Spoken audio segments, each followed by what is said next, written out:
Ganun na itana Boral na lakata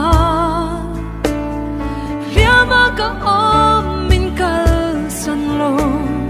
Tinlong na arumpo Mga ito Tiyan chabertu Katari chat na le malsom na Tiang tin katon hiani Nang paglaw hiyan kamoy silaw mo Nang mga iswang seli Ni tin hiyan, ni tin hiyan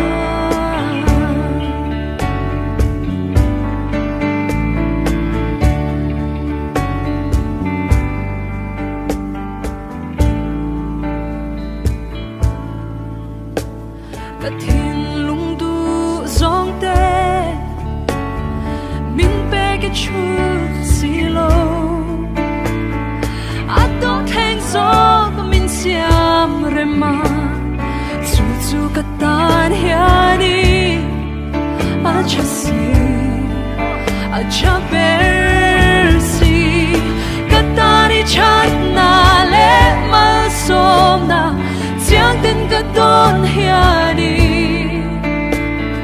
Nang paglaw hiyan kamoy silaw mo Nang mga iswal seli Ni tin hiyan, ni tin hiyan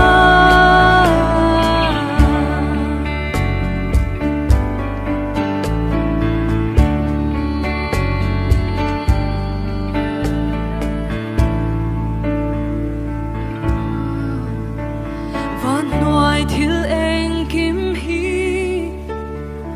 Siêu quan su nu ang hiyan Kagin an la om do na ni Nang ero pangay ren Ro pui ber O ro pui ber Katani chat na le mal som na Tiang tin katon hiani Nang paglaw hiyan kamoy silaw mo Nang mga iswal seli Ni tin hiyan, ni tin hiyan Katani chat na le mal som na Tiang tin katon hiani Nang paglaw hiyan kamoy silaw mo Nang mga iswal seli Ni tin hiyan, ni tin hiyan